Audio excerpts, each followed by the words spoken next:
Are you guys ready? Good. Yeah. So at 4:08 this afternoon, we respond here to the Circle K on A1A in the Wisteria in Ormond by the Sea for a active shooting call.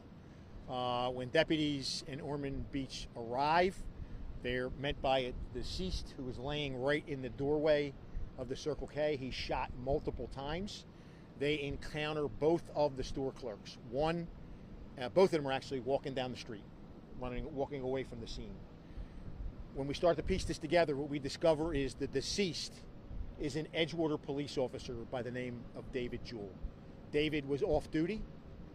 The video is probably something in 38 years of law enforcement that I can tell you,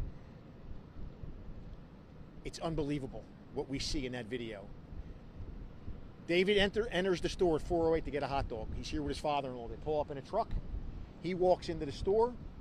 As he walks into the store, there's nobody at the register. Our suspect in this case, Eduardo Machado, walks out of the store when David walks in. He then walks over to that white car behind the crime scene van. Video shows him grab a jacket and then walk back into the store. He walks up behind David and fires multiple shots into David's head. When David goes to the ground, the gun jams. He stands over top of him, clears the gun, and then probably fires another 7 or 8 shots. There's 10 or 12, 15 shots into David's head. He then walks out of the store, puts the jacket and we believe the firearm back in the car, changes his shirt. At this point in time, the clerk who's in the store was in the bathroom when all this goes down, comes out, assumes there's some kind of robbery or something, and he starts to walk away with our shooter. Our shooter's in custody now. He has, obviously, his pants show that he's there at the scene.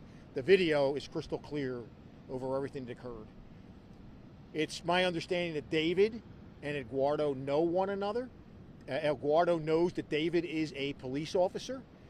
Why this occurred is what we're trying to figure out. But this was clearly the video shows this was an out-and-out assassination. David is not in that store a minute when Eduardo, who's the clerk in that store, walks out, goes to the car, retrieves the jacket. He can't see what it is because he walks in with the jacket over his arm, and then in the video he pulls the jacket off and holds out his hand from point-blank range and just opens fire.